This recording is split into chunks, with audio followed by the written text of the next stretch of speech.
Hello बच्चों। चलिए प्रश्न को समझते हैं। प्रश्न में स्प्रिंग की स्वाभाविक लंबाई की स्थिति पर विचार करें। मान लें कि किसी ब्लॉक को झटका नहीं दिया जाता है। प्रत्येक ब्लॉक को एक अचर बल F लगाकर खींचा जाता है। स्प्रिंग में उत्पन्न होने वाला अधिकतम प्रसार तथा इस अवधि में दोनों ब्लॉकों द्वारा तय की गई दूरी ज्ञात कीजिए। हमें दिया गया है M1 द्रव्यमान का एक ब्लॉक है। इसे स्वाभाविक लंबाई की स्प्रिंग से M2 द्रव्यमान के दूसरे ब्लॉक से जोड़कर नियत वेग V0 से खींचा जा रहा है तथा प्रत्येक ब्लॉक पर एक अचर बल F लगाया जा रहा है। तो दोनों ब्लॉकों द्वारा तय की गई दूरियां ज्ञात करनी है हमें। तो एक तो हमें ज्ञात करना है कि अधिकतम प्रसार कितना होगा स्प्रिंग में, और इस अवधि में दोनों ब्लॉकों द्वारा तय की गई दूरियां कितनी होगी। मुख्य अवधारणा में हम देख सकते हैं कि माना कि कोई M1 द्रव्यमान की गेंद है जो कि U1 वेग से गतिशील है तथा M2 द्रव्यमान की गेंद जो कि U2 वेग से गतिशील है M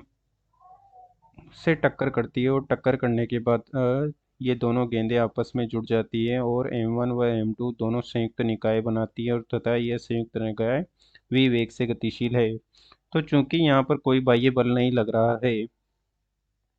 तो हम देख सकते हैं कि संवेग में संरक्षण होगा, और संवेग संरक्षण से हम लिख सकते हैं कि M1 U1 सदिश प्लस हो जाएगा M2 U2 सदिश बराबर हो जाएगा M1 प्लस M2 V सदिश। तथा यांत्रिक ऊर्जा संरक्षण से हम लिख सकते हैं कि यांत्रिक ऊर्जा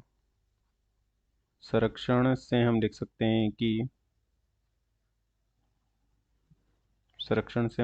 हैं कि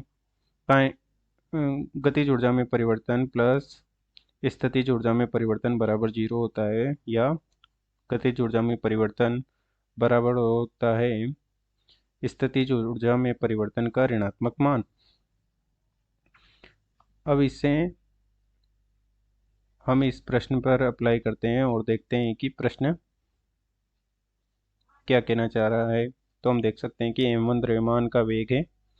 तथा उसे M2 द्रव्यमान के वेग को V0 वेग से खींचा जा रहा है। तो माना कि इसकी प्रारंभिक साम्य अवस्था में लंबाई x थी, और इस M1 द्रव्यमान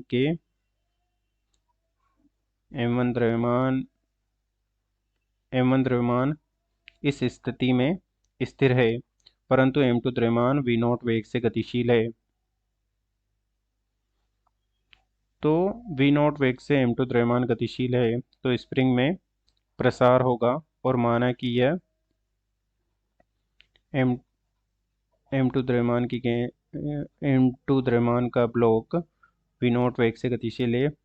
और इस स्प्रिंग में प्रसार हो जाता है, और इसकी कुल लंबाई माना कि x1 हो जाती है,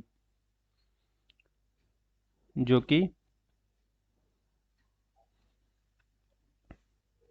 प्रारंभिक लंबाई x से ज़्यादा है। और इस स्थिति में भी ये M1 द्रव्यमान स्थिर अवस्था में ही बना रहता है, क्योंकि यह लंबाई इसकी अधिकतम लंबाई नहीं है। और इस M1 द्रव्यमान तब गतिशील होता है जब इस स्प्रिंग में अधिकतम प्रसार हो जाता है। M1 द्रव्यमान गति करेगा जब जब इस स्प्रिंग में अधिकतम प्रसार हो जाएगा, और माना कि यह अधिकतम प्रसार होने पर ये पूरा एक संयुक्त निकाय बन जाएगा, और संयुक्त निकाय बनने के बाद माना कि यह V वेग से गतिशील होने लग जाएगा, क्योंकि जैसे ही अधिकतम विस्तार हो जाएगा स्प्रिंग में तो अब उससे ज़्यादा विस्तार नहीं हो पाएगा, तो वह M1 द्रव्यमान भी इस V0 वेग के साथ जुड़ जाएगा और पूरा निकाय एक अन्य नियत वेग से गति करने लग जाएगा। और माना कि इसकी कुल लंबाई हो जाएगी x2 इसकी कुल लंबाई हो जाएगी, और इसमें अधिकतम प्रसार हो जाएगा x2 माइनस एक्स, जो कि इसमें अधिकतम प्रसार को प्रदर्शित करता है, और इसे हम दे देते हैं एक्स डैश। अब चलिए हम संवेग संरक्षण से हम लिख सकते हैं कि चूंकि नियत वेग v नॉट से खींचा जा रहा है, अर्थात इस पर कोई बाह्य बल नहीं लग रहा है, तो हम देख सकते हैं कि संवेग में संरक्षण होगा। तो हम देख सकते हैं कि m1 द्रव्यमान पहले स्थिर था, परंतु m2 द्रव्यमान पर v नॉट वेग लग रहा है, और बाद में जब संयुक्त निकाय हो जाता है तो m1 प्लस m2 द्रव्यमान हो जाएगा, जो कि v वेग से गतिशील है। तो v का मान हम निकाल सकते हैं, जो कि हो जाएगा m2 v नॉट बटे m1 प्लस m2, तथा तथा यांत्रिक ऊर्जा संरक्षण से हम लिख सकते हैं कि गतिज ऊर्जा में परिवर्तन बराबर हो जाएगा माइनस स्थितिज ऊर्जा में परिवर्तन, और गतिज ऊर्जा में परिवर्तन को हम लिख सकते हैं के फाइनल माइनस के initial minus you final minus you initial. तो के फाइनल हो जाएगा जब पूरा संयुक्त निकाय एक साथ गति कर रहा होगा, तो m1 प्लस m2 गुणा v की घात 2 माइनस हो जाएगा प्रारंभ में 1/2 m1 गुणा 0 की घात 2, और माइनस हो जाएगा 1/2 m2 v नोट की घात 2 माइनस हो जाएगा, जो कि प्रारंभ में अंतिम हो जाएगा x2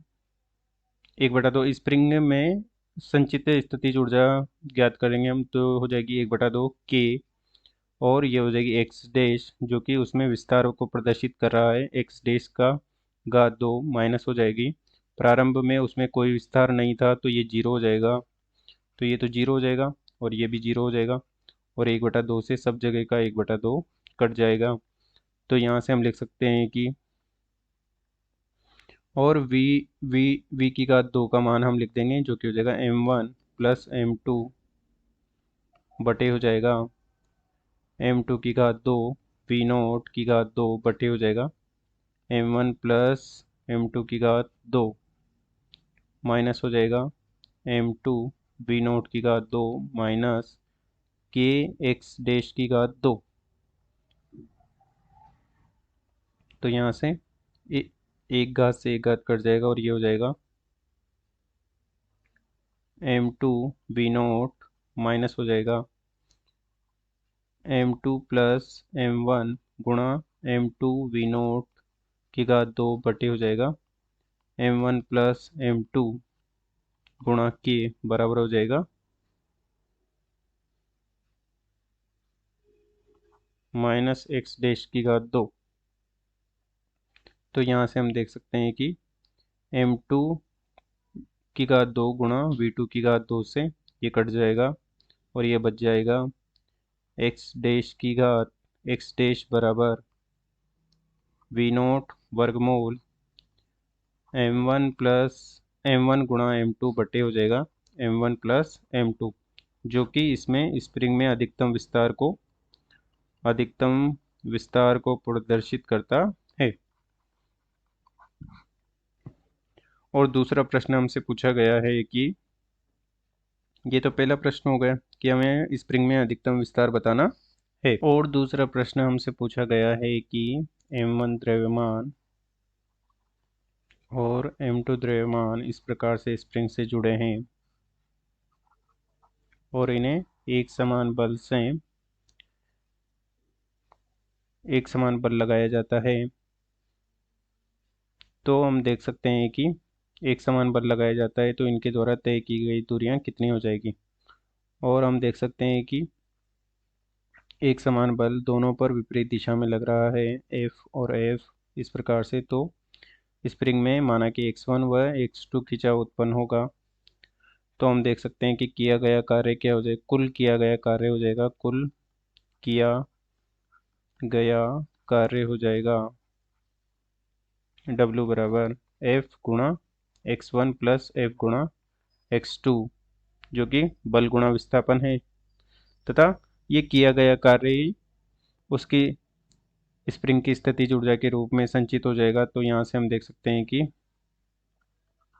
स्थितिज ऊर्जा हो जाएगी,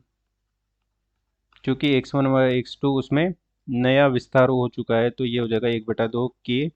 x1 प्लस x2 की घात 2, जो कि उसमें नया विस्तार के कारण उसमें स्थितिज ऊर्जा संचित हो जाएगी। तथा इन दोनों से हम देख सकते हैं कि ये हो जाएगा F बराबर x1 प्लस x2 बराबर हो जाएगा 1/2 के x1 प्लस x2 की घात 2। इससे ये कट जाएगा और ये हो जाएगा x1 प्लस x2 बराबर हो जाएगा 2F/K, जो कि समीकरण नंबर 3 है। तथा हम देख सकते हैं कि समान बल विपरीत दिशा में लगा है, तो द्रव्यमान केंद्र स्थिर होगा। तो इससे हम लिख सकते हैं कि m1 x1 बराबर हो जाएगा m2 x2। समान बल विपरीत दिशा में, और यहाँ से हम लिख सकते हैं कि x2 बराबर हो जाएगा m1/m2 x1, और इसका ये मान हम लिख देंगे समीकरण नंबर 3 में। तो ये हो जाएगा x1 बराबर x1 गुणा हो जाएगा ये 1/m1/m2 बराबर हो जाएगा 2F/K, और इसे हल करने पर हमें प्राप्त हो जाएगा x1 बराबर 2F/K m2/m1 प्लस m2, और इसी प्रकार से x2 को हल करने पर ये हो जाएगा 2F/K m1/m1 प्लस m2, जो कि हमें ज्ञात करना था कि बल लगाने पर m1 व m2 द्रव्यमान द्वारा तय की गई दूरियां ज्ञात कीजिए। अतः दिए गए प्रश्न को हमने हल कर दिया है। आशा करते हैं आपको समझ में आया होगा। धन्यवाद।